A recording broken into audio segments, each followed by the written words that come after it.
Buenas tardes, seguidores de INESA. Este día estamos en la sección de entrevistas y propiamente con nuestro especialista, abogado especialista en seguridad social, Ricardo Guerrero Alvarado. ¿Qué tal? ¿Cómo está, Ricardo? Bien, gracias a Dios. Qué Gracias bueno, por qué la bueno. invitación. Claro, gracias a usted por participar con nosotros. Queríamos que nos hablara un poco sobre ciertas situaciones en lo que es la seguridad del trabajador. Estamos hablando de los accidentes, estamos hablando de instancias, por ejemplo, para declarar. Comencemos por ahí.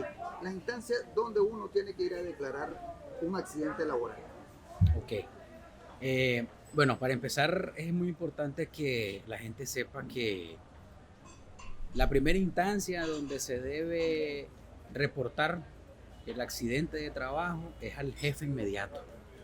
El jefe inmediato es la persona que debe de saber, la primera persona que debe de saber que al trabajador, al colaborador le ocurrió un accidente de trabajo. No al de recursos humanos, es el inmediato. No, es al jefe inmediato. El jefe inmediato es el que debe de saber de que esa persona sufrió un accidente de trabajo, que puede ser, dependiendo de las circunstancias, puede ser un accidente dentro de la empresa, puede ser un accidente fuera de la empresa, que también tiene sus características, y puede ser un accidente de trayecto, que también la ley lo contempla. Porque bueno, hay dos tipos, ¿no? Según, por ejemplo, el anuario estadístico menciona de que hay accidentes en lugar de trabajo y accidentes en trayecto, ¿no? Sí, ¿Cómo así es. podemos definir uno y el otro? Bueno, en el caso del accidente de trayecto, dice la ley que es el momento en que el trabajador sale de su casa al trabajo y del trabajo a su casa.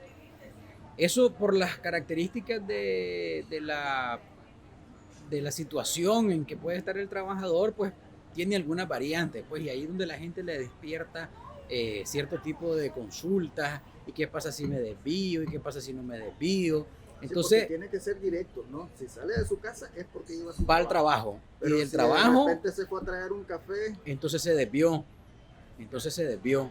Entonces eso es ya lo no que se la, puede considerar de trayecto.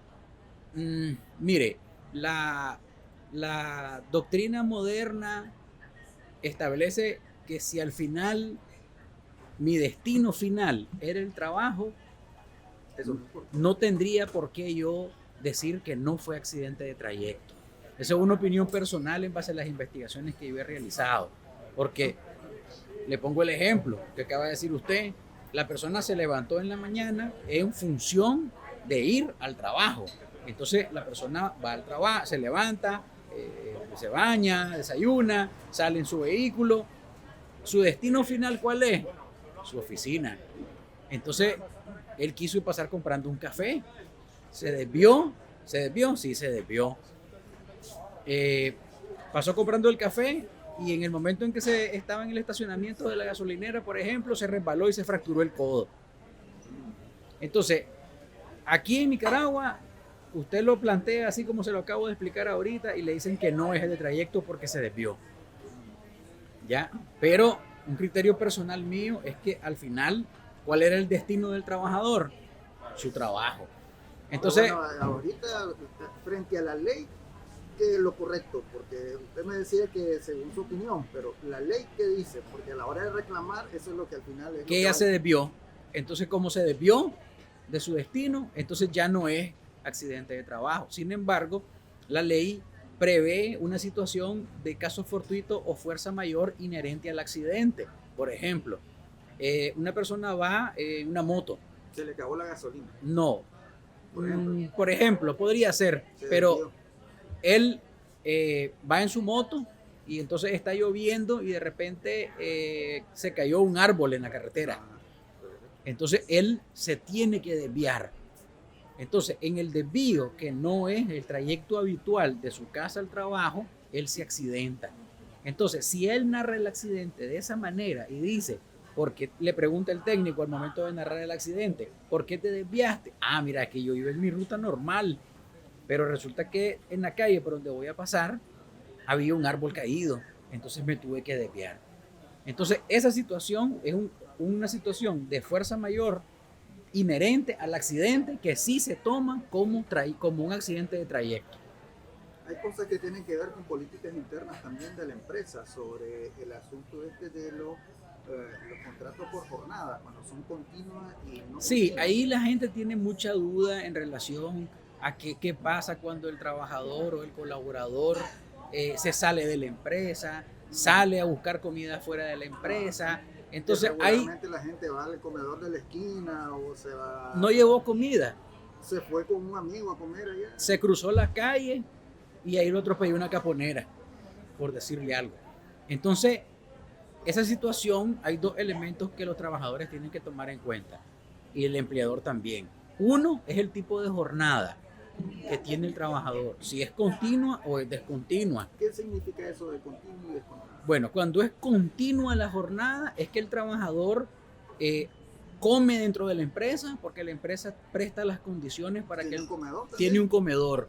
¿O tiene Y entonces, un lugar para comer también? exactamente. Y entonces el trabajador no se sale de la empresa a menos que el empleador le otorgue un permiso. Cuando es descontinua, es que hay un horario, por ejemplo, de 8 a 12 y de 12 a 1 y de 1 a 5, por ejemplo. Entonces, cuando se corta la jornada es cuando, por ejemplo, el trabajador puede salir de la empresa.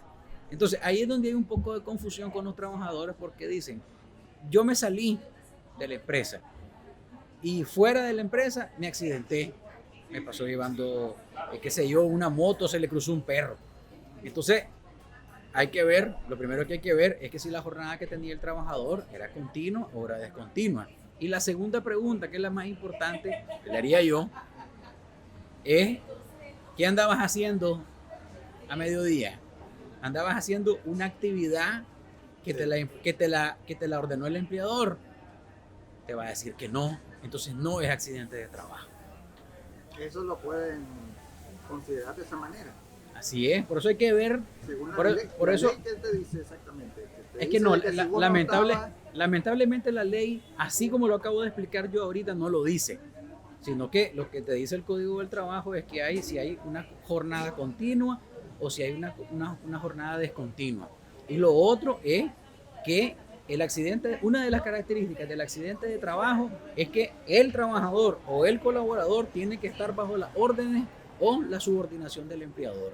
Es bien complicado, ¿no? Sí, claro. Tienes que estar Por eso bien le digo. específico de qué es lo que vas a hacer, qué es lo que vas a decir, porque bueno, también hay alguien que cuando uno tiene un accidente, me decía que primero se debía informar al jefe inmediato. Así es. Pero aparte de eso, después de todo el trámite de que te fuiste al hospital, que te vieron y toda esa gracia, tenés que hacer un informe, hay un técnico, ¿no?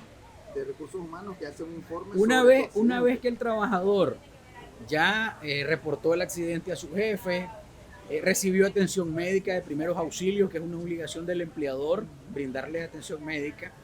Entonces él va al hospital, recibe su atención médica, recibe su tratamiento, el médico tratante le tiene que otorgar una epicrisis donde narra la situación en que ocurrió el accidente y con esa epicrisis el trabajador se va a una oficina del INSS a narrar el accidente, a declarar el accidente.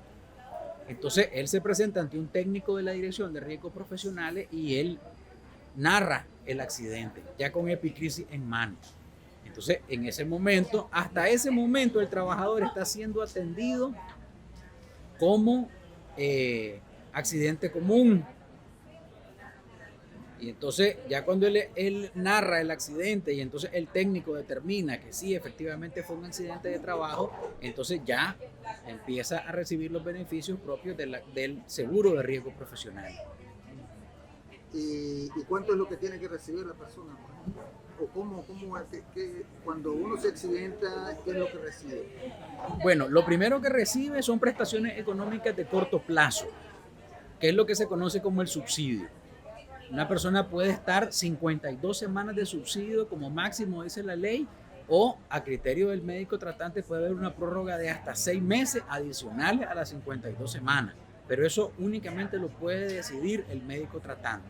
Es la única persona que puede decir si corre la prórroga o no corre. Eso dependerá del tipo de lesiones que haya tenido. Sí, porque puede ser que el trabajador requiera una rehabilitación. Entonces, si la rehabilitación es muy larga, entonces es muy probable que el subsidio se extienda.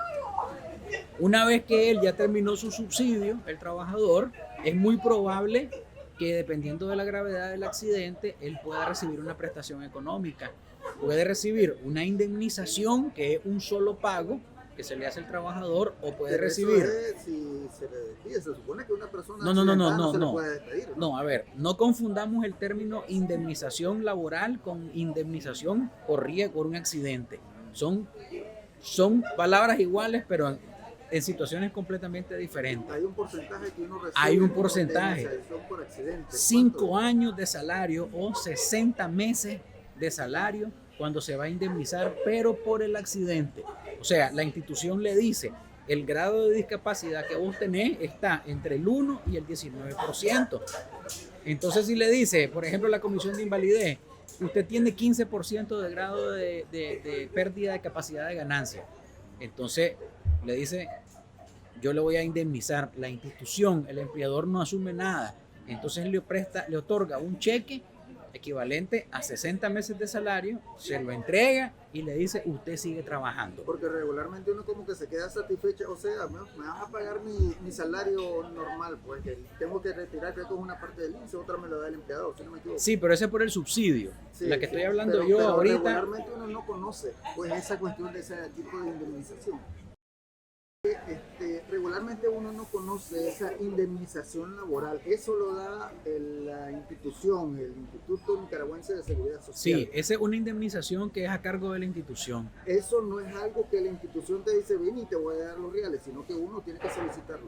No, a ver, dentro del proceso del seguro de riesgos profesionales por razón de un accidente, si el médico tratante le dice al trabajador que lo va a remitir a la comisión de invalidez, dependiendo de la gravedad del accidente, entonces el asegurado accidentado va a iniciar un trámite en la comisión de invalidez para que la comisión de invalidez determine el grado de incapacidad que tiene. Si la comisión de invalidez dice, no, mira, tu grado de incapacidad va entre el 1 y el 19%, entonces se indemniza. Pero no se debe confundir como indemnización laboral. Es una indemnización que paga el Seguro Social en Nicaragua porque el accidente fue leve. Por ejemplo, perdió un dedo.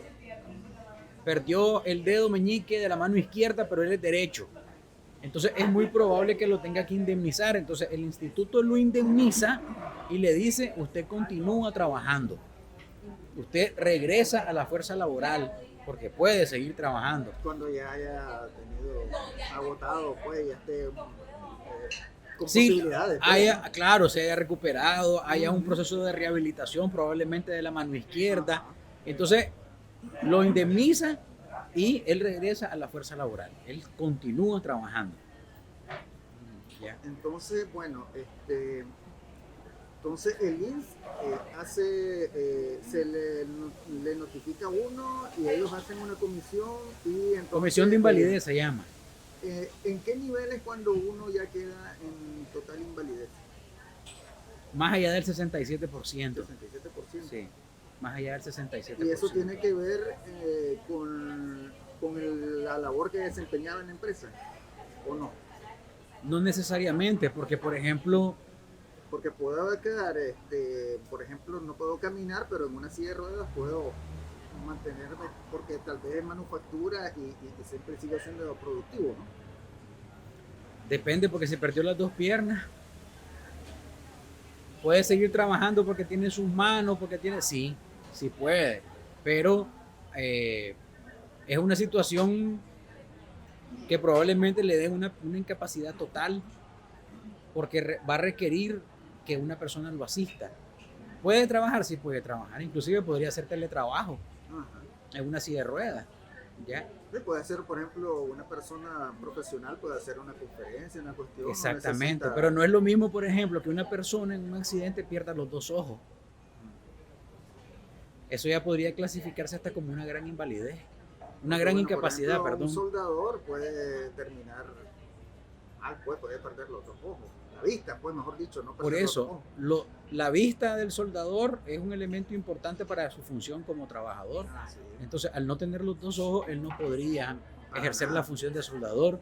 Ese es otro elemento que es importante que acaba de mencionar usted, que al momento del accidente y al momento de determinar la enfermedad profesional también se estudia el puesto de trabajo, las circunstancias, el entorno en que se encuentra el trabajador para determinar si esa enfermedad laboral fue producida por el entorno en que se encontraba el trabajador.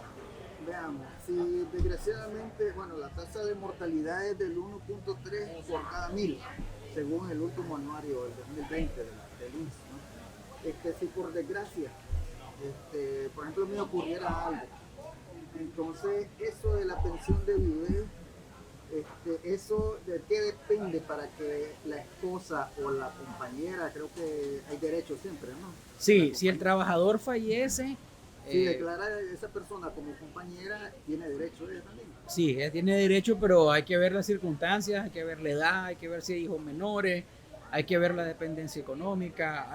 Sí tiene derecho, pues, pero si hay... es joven y tiene dependencia económica. Bueno, la ley dice que si es menor de 45 años y no hay hijos de por medio, por ejemplo, entonces se le otorga por 2 años. 2 años solamente. Sí, si es menor de 45 años y no hay hijos de por medio, se le otorga por 2 años. Si hay hijos y es mayor de 45 años, entonces la viudez se extiende hasta que se extingan todas las pensiones de orfandad. O sea, si ella, por ejemplo, tenía 46 años y había un hijo de 2 meses, entonces a ella se le va a dar la pensión de viudez hasta que ese niño de 2 meses cumpla 15 años.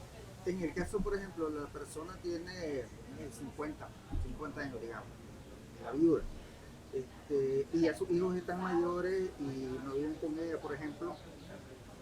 Sí, ella tiene derecho, claro, sí, tiene derecho. Y tiene derecho bueno, si ella trabajó y ya cumplió la edad, también tiene derecho a recibir su pensión normal, ¿no? Sí. Además la de viudez. Ella puede recibir 2 pensiones porque las fuentes de financiamiento de las pensiones son diferentes.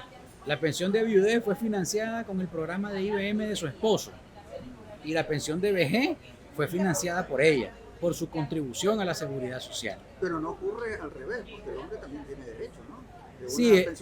Sí, el hombre también tiene derecho, pero hay unas circunstancias muy especiales donde el hombre es difícil. Si ustedes revisan en el anuario, por ejemplo, la cantidad de pensiones de viudez que se le otorgan a los hombres en relación a las mujeres es abismal la diferencia. Sí. Pero bueno, tiene que ver, debería haber un poco más de igualdad. No sabe por qué es que se hace esto de esa manera. Pues mira, la ley de seguridad social con la que contamos nosotros en Nicaragua es de 1982. Sí, es de 1982, ha tenido... La necesidad de una revisioncita, ¿no? Ha tenido como 100 reformas.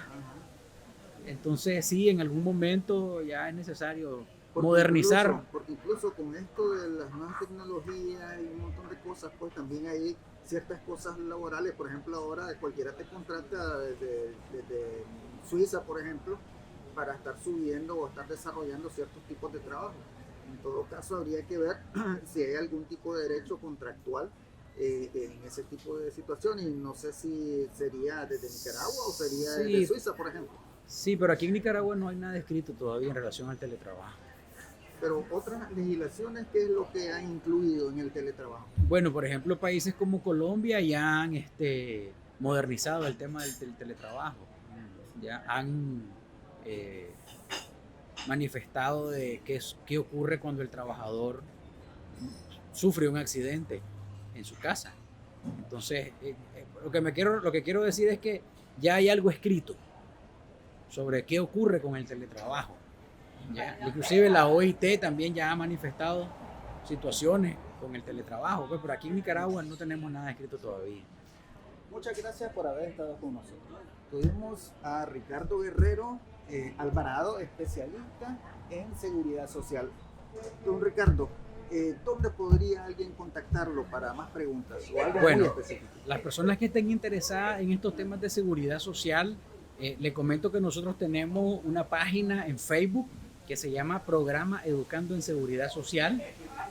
Pueden buscarlo en Facebook, darle me gusta, y también tenemos un canal en YouTube que se llama Programa Educando en Seguridad Social, donde pueden suscribirse. Nosotros constantemente estamos subiendo videos al canal de YouTube relacionados a temas de seguridad social, y ahí en el canal de En la página de Facebook pueden encontrar todos nuestros datos. Perfecto. Agradecemos su atención y hasta la próxima.